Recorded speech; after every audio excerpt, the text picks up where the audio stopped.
Hello, I'm back to share the results of my contemplative meditation that I hopefully inspired each of you to do to address the question, which is one of the meanings of myth. A myth is something that never happened, but is happening all the time. So my first insight to that meaning of myth, a myth is something that never happened but is happening all the time, is that myths are the stories that were written usually by shaman, medicine men, poets, priests, wise people that can channel that degree of consciousness, and they're stories about the realities of life and why are we all here, etc. The most important questions that we have are often the impetus for mythological insight.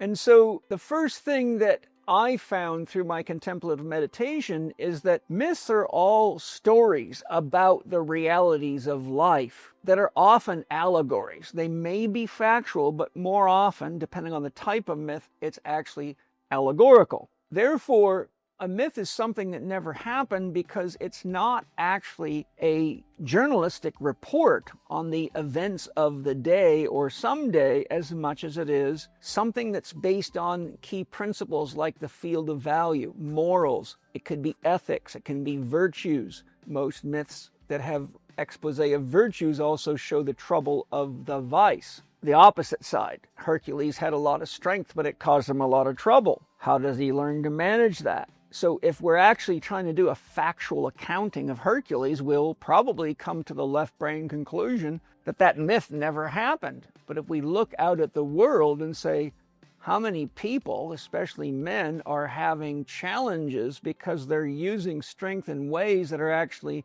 damaging to their relationship with themselves, to others, to people, places, and things, such as the globalists, we can see that these teaching stories, these myths, are happening all the time because they're based on archetypes, which are inherent in the human psyche, which is why Jung called the objective psyche objective, because it contains the archetypes that allow any of us to make meaning and to have mental functioning. So another approach to a myth is something that never happened but is happening all the time, which is a deeper insight, is this. When I ask most people if they believe that God is love, they say yes.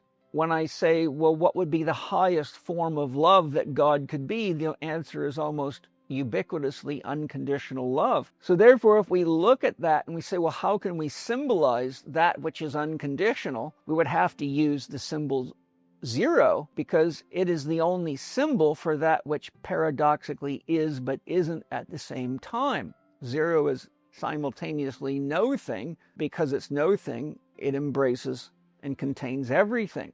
So here's the deeper insight. If God is unconditional love and God is the source of everything, but God by definition is unconditional, no thing, not a condition, then everything that's happening all the time never happened, because if the source of creation itself is a 0, it can only give birth to a virtual 1 or a virtual reality. And this is what the word Maya means. As Arthur M. Young says, the grand illusion.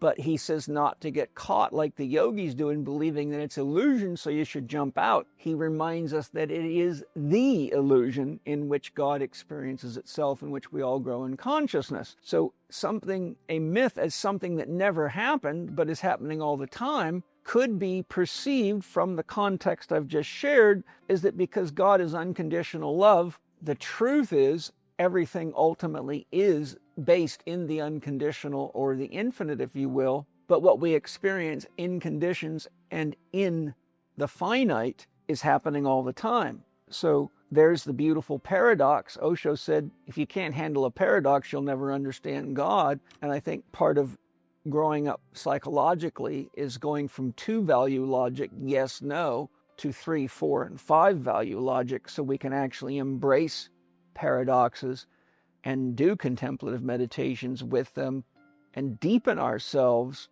so that we have a much broader perspective on not only myth but life, which is what myth is all about. So I hope you enjoyed that contemplative meditation. I hope my insights have been useful to you. There's many more I could give on that, but for time's sake, I'll keep it short. If you feel inspired to join me and the many amazing people that will be joining me in my upcoming Creating and Living Your Own Myth workshop, click the link in my bio. You can learn more about the workshop, and if you feel drawn from the heart to be there and to have more agency in your life and more of a deeper understanding of the great question, who am I? You'll be in the right place at the right time. Look forward to seeing you there. Aho.